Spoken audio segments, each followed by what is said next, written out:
Nous devons ensemble avoir conscience que nul autre que nous-mêmes ne viendra sauver notre nation et que cela exige de chacun de nous une mobilisation tous azimuts. Peuple congolais, il est temps de nous lever, de nous serrer les coudes et d'agir pour défendre notre patrie, notre intégrité territoriale et l'intangibilité de nos frontières. La République démocratique du Congo est victime d'une nouvelle agression rwandaise et des actes criminels et terroristes du M23.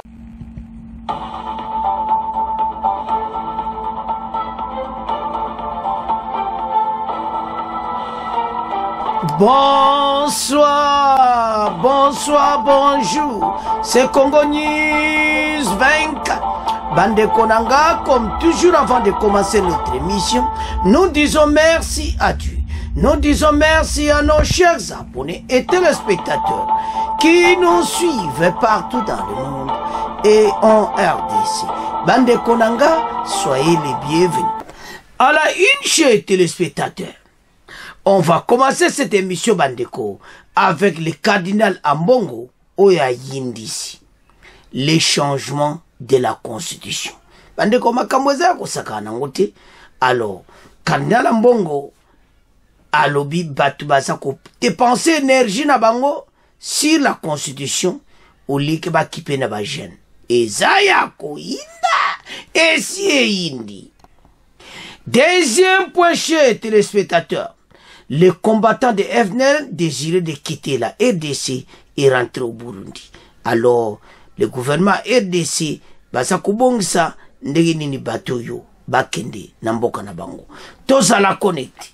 Pour troisième point, chers téléspectateurs, et Yindi à Luanda, la RDC demande l'armée rwandaise de quitter la RDC. Et puis, na katia dossier, ba koma clairement, armée rwandaise va quitter RDC. Tous à la connecter. Chers téléspectateurs, émission Nabse Bandi et committant tous là ensemble ma solo yamboka. Bande kotoko banda si la constitution pas wapi le cardinal Ambongo Yindisi a lobi na nenga mukiti.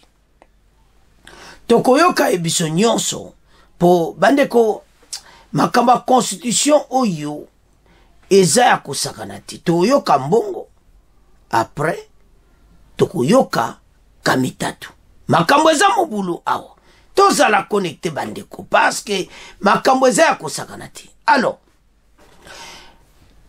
cardinal Ambongo alobi que constitution oyo comment e batu bazo perdre énergie na bango likola ko dise makamba constitution makamba jeune bozo kipete kaka bazo wela kaka constitution. Boyebi, quand il parle, à s'attaquer à gouvernement en place. Mais cette fois-ci, aloben on a sagesse nyonso. Alobo lié tok qui peut makamaba jeune et tout ça, bandeko. So tali jeunesse na biso. Bon comprendre que makamboza ya kosakana te ba jeune oyo. Eza makamoko misalande d'investissement pas c'est mboka bakute kufa ba jeune baza musala te et le but de la constitution so ba le makama constitution te ba jeune bakuta musala te problème ba jeune eza problème moko DG c'est banda kalambo kana biso.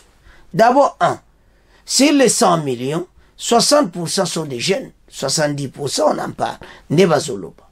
Alors tozana jeunesse ebele pays oyo bakuto neta moko ya malamuti. Quand on entend Ambongo nenga zoganga, et ça la pena lokola ke ba konja présent, bazo qui peut ba gente, bazo talaga qui va changer constitution. Mais le problème de la constitution, on avait seulement informé. Et zande opposition mutu ba s'enflammer, zande opposition mutu ba yebisi on makasi. Cardinal Ambongo. Et ça coûte à Fatia Luba Nekaka. Bango position le quoi bayebi ke wana place koko basimba kati. Fatia touché au karapota batomboki. Parce que bango constitution wana ezana makambo ebele pona bango. Ezo batela bango. to tala biloko bon mbongo ayolo bakiba kipe ba jeune. Je ne sais pas. So tala dossier au monde clairement en tout cas et belé bazaka contre la constitution mais la majorité né balingi ba changer parce que mutu monta linga ba écrit wano ba comment la constitution et continuer kozala Congolais au sepena muti parce que Congolais lingi mboka na ye comment na la constitution on va céder une partie à pays. Voilà le problème. Et maintenant Mbongo s'attaque à tout le monde. Nabino pe opposition le bolo makamba jeune bozo lobate pa fachi. Boya yakako constitution. Kota fachi peka ba ko constitution. Donc Mbongo a indisi totang. Bandeko zo sala o baloba kamawa so otala dossier. Les changements de la constitution. Le message d'Ambongo sur le changement de la constitution. Comment on peut dégager beaucoup d'énergie à parler des changements de la constitution au lieu de s'occuper de cette jeunesse abandonnée. Abengango abandonné. Et je ne suis pas sûr qu'ils soient abandonnés. Donc, Kadala Mbongo, aux dossier à Mounene Ao. Parce que ce n'est pas abandonné. Pays, ezale banda kala mawatro. Alors, tant tala biloko na nyonso ezo sala pena propriété et pas payer outil. Tant nyonso otala mboka ne salama.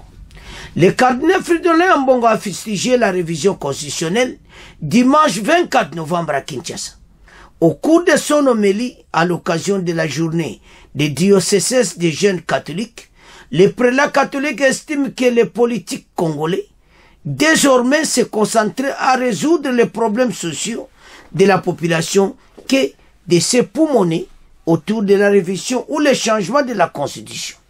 Comment peut-on dégager beaucoup d'énergie et de l'argent à parler du changement de la constitution au lieu de s'occuper de cette jeunesse abandonnée? S'interroge le cardinal.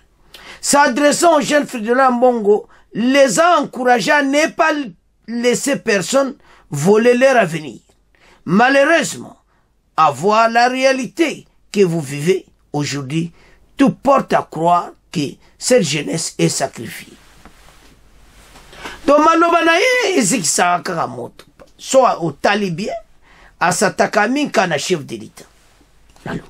Maintenant, quand on parle de ces jeunes, naibité, Cardinal Mbongo, balobanini na ba jeune oyo, parce que jusque-là, yomoko ozako s'attaquer na jeunesse oyo. Alors, bandeko, tono otala, ezo salamawa, parce que RDC oyo, otozala posa nango, ezo senga Congolais nyonso, azala ensemble, pour to avancer na mboka. Alors, Ambongo azayi na journée na ba jeune catholique. Alobi me babiloko oyo na ndenge ezo salama ezo senga Congolais a changé mentalité. Bandeko boyebi mboka na biso e wuti musika. Et puis Ambongo aye bien. Mais façon ndenge za ko attaquer le président Félix, Azak attaquaki Kabila Bouiti. Kabila aussi, na makama constitution, peut changer ka. On a leur élection. Mais, les loyo, yazako s'attaquer mingi, na président Félix. Alors que, et bao bazaki liboso, alwaki mingi pona bangote. Voilà bandeko. Les problèmes. Makamboze ya kusaka nangoti. Alors, tolanda Ambongo, bongo après, tokenina Olivier Kamitatu, kaka si changement constitution, oya lobi que Félix dit prêt à porter pour ça dérive dictatoriale. Donc, tu n'es pas question belé, mais tu ne développes pas ensemble une émission. Alors, tolanda. pays. Passer autant de temps et d'énergie et même dépenser de l'argent à parler de changement constitutionnel au lieu et place de s'occuper de cette jeunesse abandonnée. Et de ça, on nous parle de changement constitutionnel. Est-ce que c'est le changement constitutionnel qui va nous donner un avenir après la fin de nos études? Qui va nous donner du travail à la fin de nos études? Qui va nous permettre de quitter Massina et arriver à Gombe à temps, sans embouteillage à Kinshasa? Quelle est donc la qualité de la formation que nous assurons à notre jeunesse aujourd'hui? Bandeko tolandi biso nyonso le cardinal Ambo bozo dépenser énergie na bino likola constitution mais botiki ba jeune misala ezate botiki ba jeune kaka boy comment jeune balinga mona que jeune wana longa soki masina soki wabeti na Gombe sans embouteillage alinga na makamba embouteillage oyo c'est ce problème grave ba gouverneur ya ville bo sale fort situation to parcourir na mbokeza de commune à niveau batu baleke belé mboka eko koma na embouteillage boete gouvernement comme na problème ya résoudre makambo oyo batu ba comme belé banjela pour muta kenda te aéroport ba musuku da préférer longane un jour avant pour ko rater vol likola ba embouteillage alors babilo konyo sona mboka ezo senga quelque chose kudu nzele aéroport kutu ba meko sale fort ba fungola ngo kame mwa munene kota likolo kuna mais l'autre sengezaki mboka et avance cardinal Mbongo alukaka point moko boye po alobela Fachi toyebi na biso Fachi alobaki bazala au milieu du village mais ti lelo bakozala na bango te Fachi ba catholique bakozaka contre yo parce que bango baza pour gouvernement oya liboso parce que ce qu'ils font maintenant dans l'ère à Fachi ils n'ont pas fait ça l'ère à ex-président Kabila. Mais pourquoi maintenant bazo salango minge pas président Félix? Ba catholique. C'est ça yango. Ba kozala jamais au milieu du village. Alors, maintenant ba lobeli ba jeune penza. Ba lobi na ba jeune était mutayi ba venir na binoti. Azo boake la kaba konzi. Aye a lobeli suna en public que batu bazo perdre d'énergie na bango. Likolo kaka mais nana va perdre d'énergie mingi.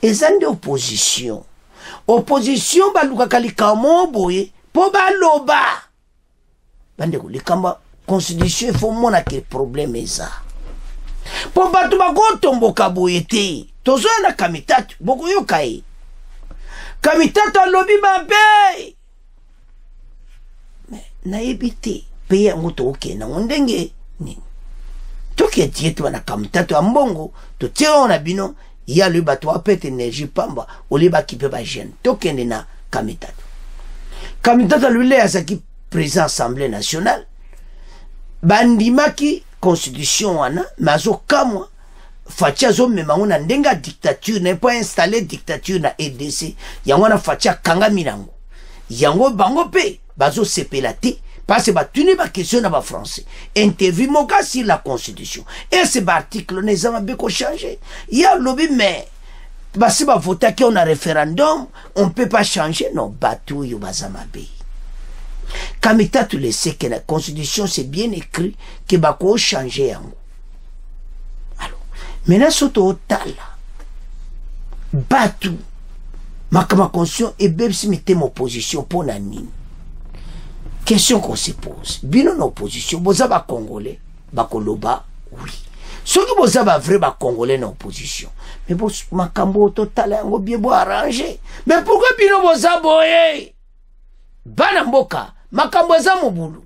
Tolanda Olivier Kamitatu. Bandeko bogoyoka Kamitatu a lobby.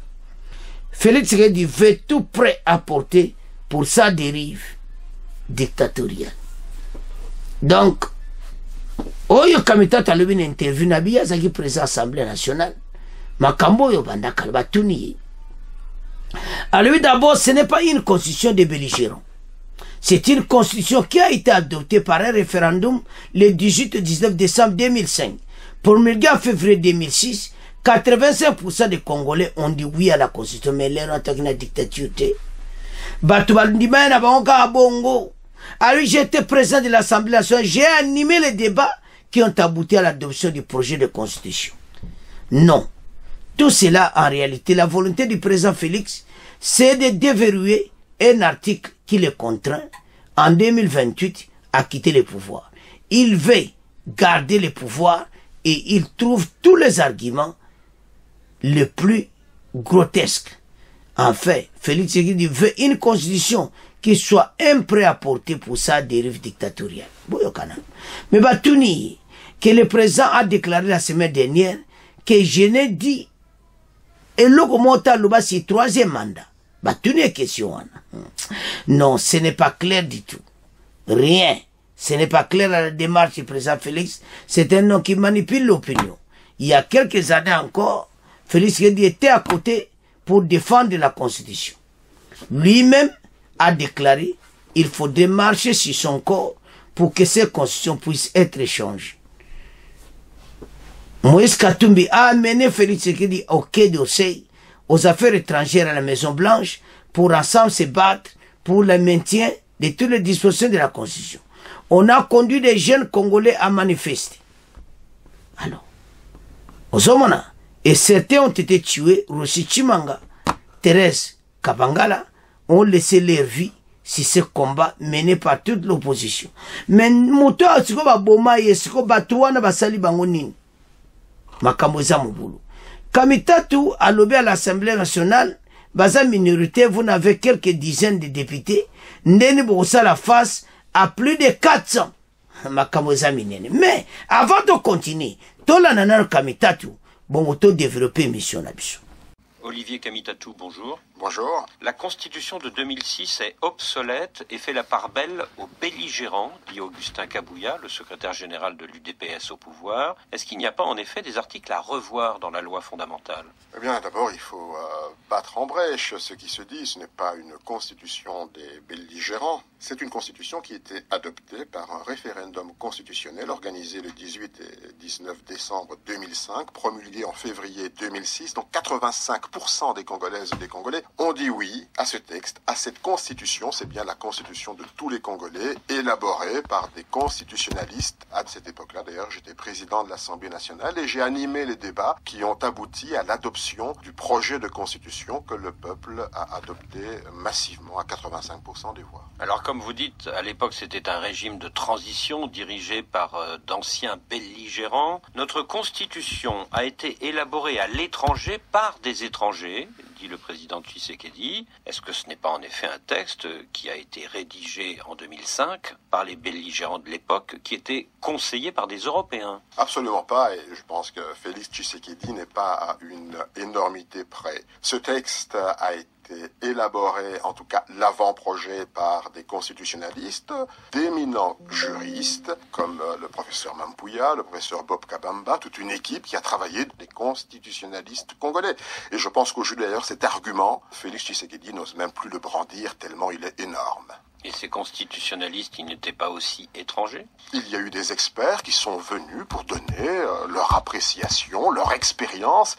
Certains sont venus quelques heures, quelques jours, simplement pour donner quelques appréciations aux constitutionnalistes congolais. Je pense que ça se fait partout dans le monde. Alors, dans cette constitution de 2006, l'article 217 stipule que la RDC peut conclure des traités et des accords comportant un abandon partiel de souveraineté en vue de promouvoir l'unité de l'Afrique. Du coup, le président Tshisekedi affirme aujourd'hui que cet article consacre carrément la vente de la souveraineté du pays. Manifestement, là aussi, Félix Tshisekedi souhaite. C'est un grand manipulateur parce qu'il sait qu'il y a d'autres dispositions. Et l'article 214 de notre Constitution dispose que pour discuter d'un bradage éventuel de la terre congolaise, il faut un référendum. Et c'est la population, toute la population congolaise qui doit dire oui ou qui doit dire non. L'article 217 dont vous parlez ne parle que de la souveraineté en ce qui concerne l'Union africaine sur certaines dispositions. Donc, soit c'est un manipulateur, soit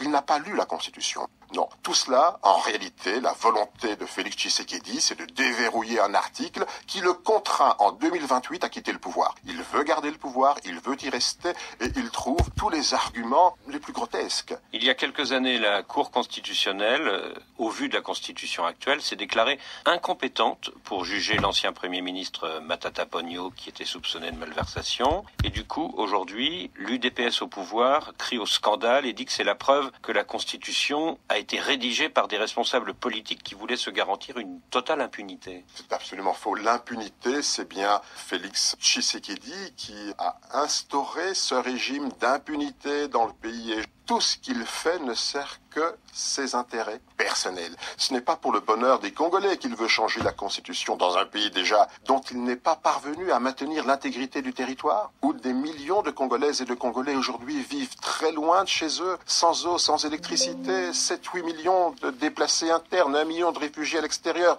Un Congolais sur 4 ne mange pas à sa faim, souffre de la faim. C'est dans ces conditions que Félix Tshisekedi considérerait aujourd'hui, après avoir prêté 2 fois serment sur la Constitution, qu'il considérerait que ce texte ne vaut rien, qu'il faut le déchirer, que cela ne lui convient pas. En fait, Félix Tshisekedi veut une constitution qui soit un prêt-à-porter pour sa dérive dictatoriale. Ce n'est pas lui qui peut nous parler de l'impunité quand il met des prisonniers politiques, quand on massacre les Congolaises et les Congolais, que ce soit à Goma, dans le Katanga, partout, quand une bonne partie de ce pays est déjà sous l'autorité de la rébellion. C'est à ce moment-ci que lui trouverait le miracle qui serait simplement le changement de la constitution. Non, il a des arrière-pensées, il a une volonté, c'est de revenir sur un régime dictatorial avec des mandats illimités, une présidence à vie, c'est ça qu'il cherche réellement. Alors vous dites, Olivier Kamitatou, que l'arrière-pensée du camp présidentiel, c'est de permettre à Félix Tshisekedi de briguer un 3e mandat en 2028,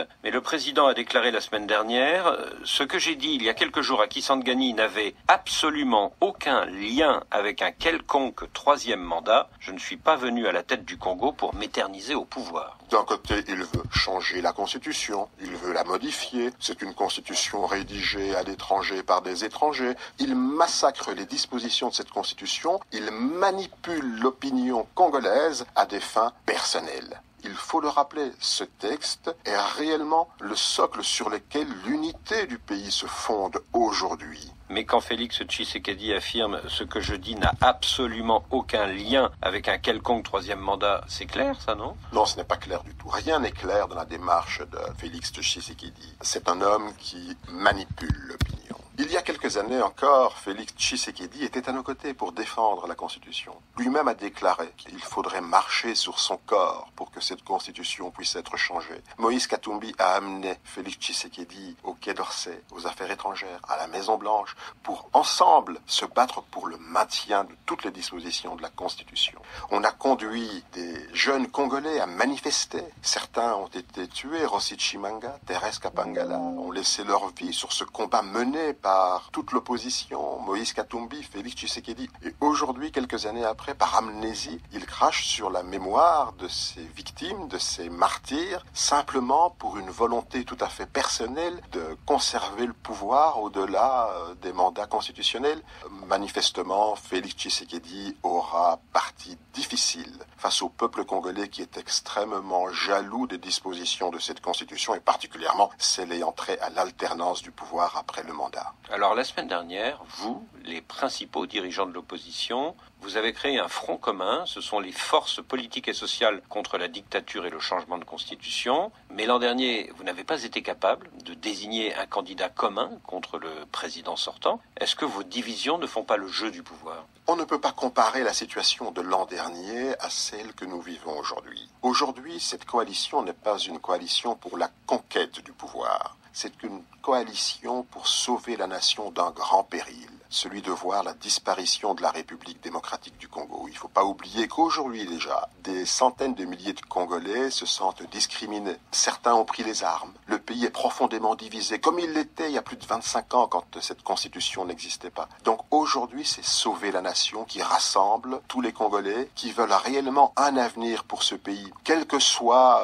le bord politique auquel ils appartiennent, même la société civile, l'Église, tout le monde se rassemble pour sauver le dernier vestige de l'unité nationale et de la cohésion qui est ce texte adopté par 85% des Congolais. À l'Assemblée nationale, vous êtes ultra minoritaire, vous n'avez que quelques dizaines de députés face à l'Union sacrée qui en compte plus de 400. Qu'est-ce que vous pouvez faire ? Eh bien, il faut d'abord réveiller les consciences. Et nous brandissons très bien aujourd'hui ce que tous les Congolais connaissent, l'article 64 de la Constitution qui dispose que nous avons le devoir de nous lever contre toute personne qui veut prendre le pouvoir ou l'exercer en violation de la Constitution. C'est un coup d'État constitutionnel auquel se prépare Félix Tshisekedi. Aujourd'hui, nous l'appelons président. Demain, nous ne l'appellerons plus président. Et les députés ne seront plus députés parce que nous aurons, entre-temps, fait comprendre à la population que nous devons défendre un bien commun qui est notre Constitution. Oui, mais l'Union sacrée, c'est quand même un bloc très fort avec de nombreux leaders politiques, pas seulement Félix Tshisekedi, mais aussi Vital Kamerhe, Modeste Bahati, Jean-Pierre Bemba. Eh bien, certains de ces leaders ont un silence de cathédrale assourdissant aujourd'hui, parce qu'ils ont été eux-mêmes les artisans de ce texte. De 2006, donc je peux parler de Vital Kamerhe ou de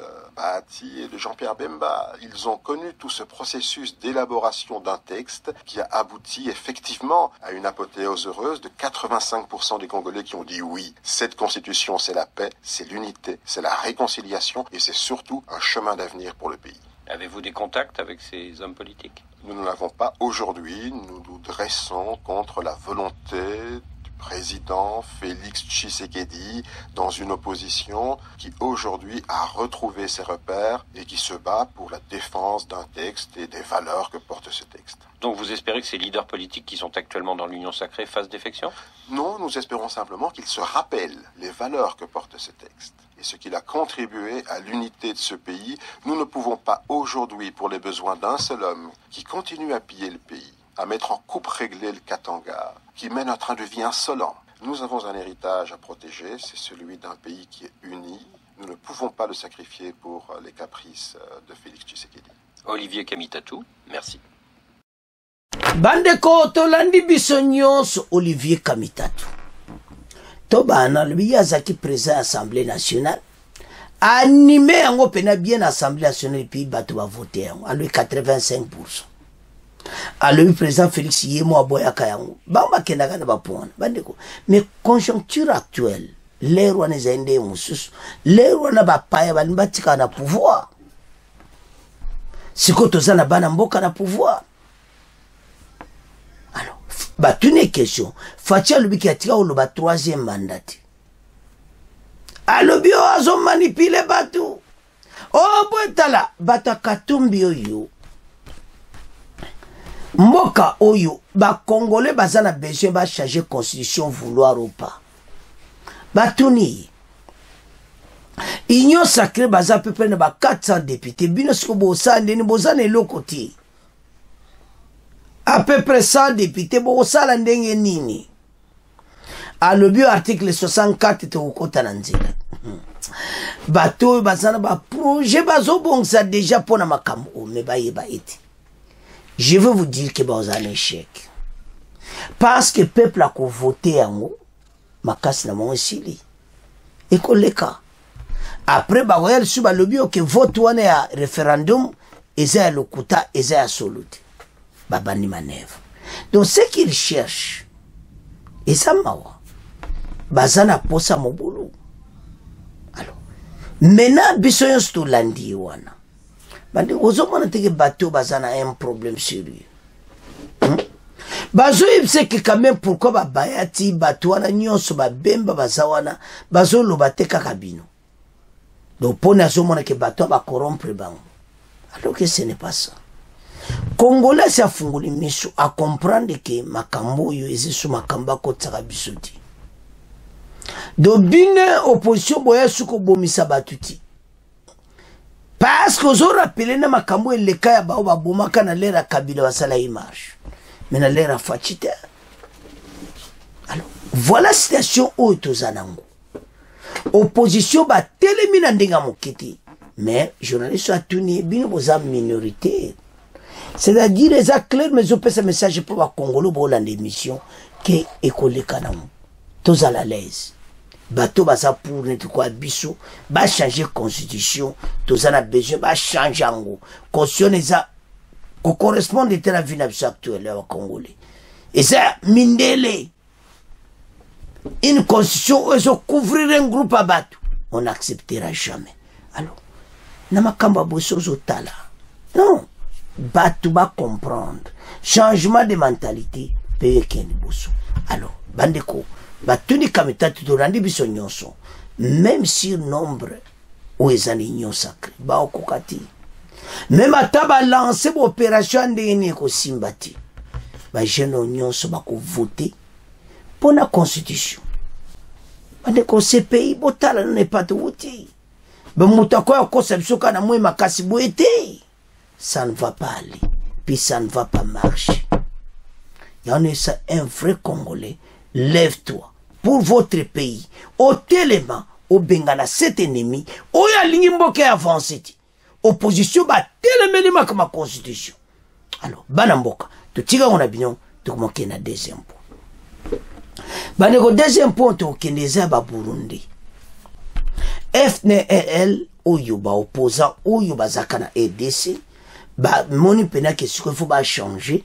Alors, délégation qui na Burundi, kobongisa départ na bango baza à peu près 60 basangani babito zonga Burundi totika RDC Front National bisali baza ba oyo pe batiaka désordre na mboka na biso groupe armé wana FNL ba monete bakite na bango bazonga na Burundi voilà le otoluka comment Kagame pe akolo ba bongo te akite RDC nde Burundi ba sepeli bakendi to senga na président rwandais tala Burundi ndenga décidé à quitter RDC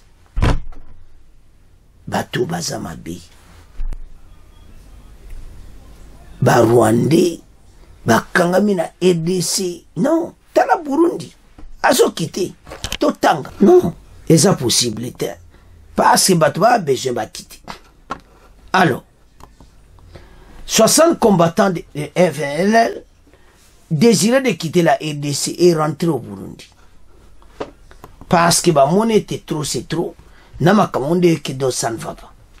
Au moins 60 combattants burundais de FNL désiraient de rentrer dans leur pays d'origine sont en attente à Uvira, au Sud Kivu, dans la province du Sud Kivu. Ils ont besoin d'un cadre légal dans leur pays pour un retour assuré. De ce fait, un atelier est prévu à Bujumbura du 10 au 12 décembre prochain pour mettre en place un mécanisme régional qui va canaliser les retours dignes de ces combattants et qui vient d'autres encore disposés à souscrire au programme de désarmement, démobilisation, communautaire et stabilisation. Ces combattants étrangers disposés au retour volontaire chez eux au Burundi ont besoin d'une prise en charge provisoire sur le plan sanitaire et alimentaire. L'Organisation internationale de migration est disposée à fournir instantanément à l'appui conditions de PDDRC présente un plan bien clair. Le gouvernement de la RDC est invité à investir aussi des moyens conséquents aux côtés des partenaires, les agences du système des Nations Unies, en vue de permettre au programme d'atteindre ses objectifs, restaurer l'autorité de l'État partout dans la province du Sud Kivu. Le retour des groupes armés étrangers dans leur pays ouvre la porte aux groupes locaux de déposer les armes et à se rendre. Le coordonnateur national du PDDC, William Kapuku, sollicite le transfert des compétences de la MONUSCO, déjà encouragé au Sud Kivu, pour mener sa mission à bon port. Il demande aussi aux partenaires de s'aligner sur le plan du PDDC Sud Kivu. Bango anabazozonga. Makambo male bato bakozwa conscience batika mboka na biso. Alors, avançons. Chers téléspectateurs, tolandi biso nyonso. À peu près 60 combattants FNL bamoni ete bakite RDC bazonga Burundi baza bakombatant kandi tomonaka epa na biso bo bakote epa na biso bakite mboka na biso.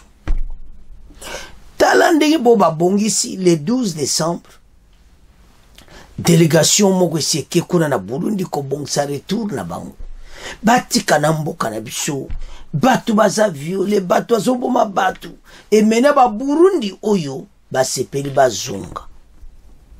Mais pourquoi ba Rwandais bakosala boiti? Hein? Botika na RDC nye bokena mboka na bino pe. Mais ba Rwandais ta. Mais ba loba ke Rwanda za malam bokena mboka na bino, mais pourquoi bosage pa na biso? C'est-à-dire il y a quelque chose qui vous attire. Boyiba wa minere en tout ça. Donc mutu lokola Rwandais alinko sala maka Burundi au salati. Tala Burundi denga laksi et sa fierté pour na bango. Ba monete bazonga parce que le président Burundi a sa clair koyamba bango. Mais pas c'est pas Kagame. Parce qu'il faut tika bango pa na biso pour eza la porte pour na koyiba wa minere. Départ de mon salut te belé plaisir volontaire. Mutatindi kibino azati tika tozonga Burundi tokene kobunda na mboka na biso to makamu tozo vivre pa na biso sami bapaya bakuru parmi bapaya uyu bazoboma batu bayosala makamba mbeba kosakana te. Alors soki to parvenir ko réussir batu baba na kokende na mboka na bango même Rwanda kende na mboka no Uganda bo kite mboka na biso boko mona koma afflux ya batu bako kite RDC ondi mateke kaza donc aza donc comprendre ti parce que c'est belé il doit quitter ce pays bakende et pas na bango moko kosala oyo bamoni est important bandeko ba Burundi ba du décision mo malamu to landi biso nyonso wana et ça clair ba quitter na bango bakende mais Rwanda atingamika na biso. Alors voilà le dossier. Menato kende na point na biso oye yindi ya Luanda. Bandeko akoro ya Luanda est comme un problème sérieux. Batu il faut ba raisonner parce que d'après moi le côté souka et bendaka toujours ba décision. Mais il faut batu yo armée rwandaise va quitter le sol congolais. Voilà la décision ba kondi bazu. Va quitter le sol congolais et à la condition ti va quitter mboka na biso. Chose oyo eza facile mate côté ya Rwanda. Mais na ba komi bango alinga ba comment celle de défense rwandaise non. Bokoma clairement était départ ya armée rwandaise va quitter RDC immédiatement. Basa ko sala ba aventure bueno biso za besoin bino bokena mboka na bino pays biso pe tutika na mboka na biso totala makamango zo uta ndengeni. Alors notre pays en tout cas ça na fierté parce que pays na biso eza menacé na ndenga mukiti. Alors maintenant seul moyen c'est faut défendre mboka makasi. Kobenga na bateau nyonso batia mobulu na mboka na biso. Une propriété claire juste pour na mboka. Parce que bateau nyonso batala ba intérêt na bon. Il s'en fout de nous. Occident préfère que bobo manana zotala na mais kuna zati. Balzo kabisoka ndenge wana no bande kotala. Naso yebsa bino. Pays na biso tozana nyonso. Mais ce sont un groupe à battre où il va complot contre la RDC. Mawatro, total. Et indi à Luanda, la RDC demande l'armée rwandaise de quitter la RDC. Nouveau round de la décision à Rwanda le 25 novembre 2024, les ministres des Affaires étrangères de la RDC du Rwanda, de l'Angola se sont réunis à discuter le processus de paix pour l'Est du Congo. Et les parties prenantes vont s'attarder à un plan harmonisé proposé en fin octobre. Donc, on a clairement été basé à s'attendre. Parce que j'espère basi bakende nango. Alors sur ce babongisi clairement pona ndenge nini bakokende makambo oyo. C'est la deuxième outre de ce plan harmonisé lequel doivent se pencher les chefs de la diplomatie des trois pays, l'Angola et les médiateurs de l'Union africaine, dans cette prise entre la RDC et le Rwanda. Une première vision de ce plan avait été présentée lors d'une réunion tripartite au mois de septembre, mais feuille de route avait été refusée par les ministres congolais des Affaires étrangères. Depuis, les experts des réunis, notamment en fin octobre à Luanda, pour mettre accord sur un nouveau document. Les détails filtrés sur ces nouveaux plans, ce n'est que comment l'ancien, il prévient des actes de neutralisation des forces démocratiques de FDLR, groupe rebelle Hutu formé de l'origine génocidaire rwandais, et le retrait des forces rwandaises. On sait qu'il y a une divergence au niveau du calendrier sur nos cités de ces deux pays. Kinshasa demande la levée des mesures de défense rwandaises, c'est-à-dire le départ des militaires rwandais de quitter la RDC, l'est de la RDC. Présence sur le sol congolais que les autorités rwandaises continuent de nier. Donc, bateau ba quitter mboka na biso, ba na chouati. Kagame et ses hommes quitter le sol congolais, bokindi. Alors, voilà ne ba obong sa texte sika. Parce que liboso ba komaka mabe. D'abord, bazana besoin parce que ba yokana ki bateau ba quitter armée rwandaise va quitter la RDC après tout le ban. Parce que moi ba kosa pesate. Parce que ba groupe à vérification ba se ba kindiki. Alors Kagame comme un problème banamboka ezo senga bateau yo ba quitter mboka na biso biso tikala avec notre armée parce que ça la soni pemawa komona koma batu oyo bakamika na mboka na biso. Bonsoir. Sachez d'abord que la question de la sécurité et de la paix dans l'est de la RDC est au cœur des échanges en Angola. Les délégations ministérielles du Rwanda et de la République démocratique du Congo se réunissent depuis ce lundi matin à Luanda sous les auspices du gouvernement de la République d'Angola pour analyser la question de la sécurité et de la paix dans l'est. Cette rencontre intervient après la mise en place à Goma le 5 novembre dernier du mécanisme de vérification ad hoc renforcée du processus de Luanda sous la direction de l'Angola. Ce mécanisme vise à assurer un suivi non seulement du cessez-le-feu conclu entre les deux États, mais aussi de leurs accusations mutuelles d'agression et d'attaque. Ce lundi à Luanda, la RDC est représentée par sa ministre des Affaires étrangères, Thérèse Kayikwamba Wagner, le Rwanda pour sa part par son ministre des Affaires étrangères, Olivier Nduhungireyi. Bandeko tolandi biso nyonso ndenge batangi wana ezo salama wa notre pays la RDC bakoro a Luanda ezaka ko umela mbaleleki bayena ngo alors tozo senga le départ de l'armée rwandaise bakomi yango bien te Teresa besoin tozo senga bango ba quitter depuis manzaki ko salama tant que nan basi bango il faut bandima ke armée rwandaise baza sur le sol congolais parce ba groupe des Nations Unies loba bango siko ba cha mutu makasi FARDC RDC pas télémio ali bolongo la levée des mesures wana armée rwandaise va quitter le sol congolais. Voilà deuxième round ngezoki. Alors, eza facilité. Kagame atika vraiment ba orne na ba kolta na RDC. Osomona, mais ezo lukaki e comme na niveau musu mais ba yebi bango moko ete FARDC pour le moment na position de force. So ba meki ba sili bango tu. Bandeko tu ba kende kuna na yebite sor na bango.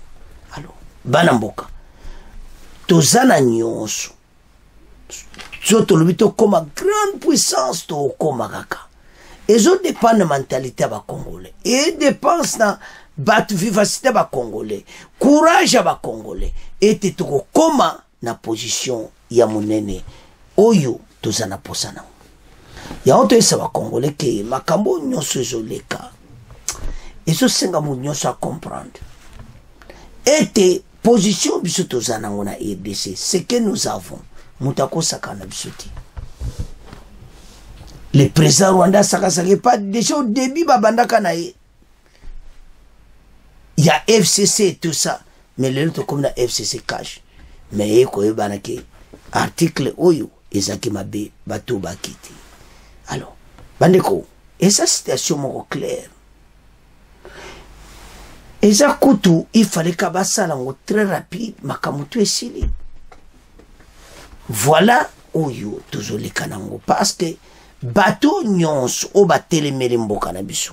Ba yebete hen bazana sirke bango moko parce que ba meki oyo bazo meka ba jeune oyo batu bena ba telemi na non tala bandeko bato bazo sakana biso parce que biso sana arme munene ya ba konzibo bon sa arme makasi to neutraliser ennemi oyo azo menacer biso et je sais que ba okukati biso to telema peut-être bengana cet ennemi loin de nous et nous allons gagner cette guerre. Voilà position de ça. Ba Congolais tous à la l'aise. Oyo zamboka na biso tous ces bapaya ba yebite ba okinde. Pour kalater quel est le coup bêta. Et d'essayer mon pepasika. Alors banamboka, c'est à ce point de comment clôturer mission na biso. Bon continuez qu'on s'abonne massivement. Au revoir. À la prochaine.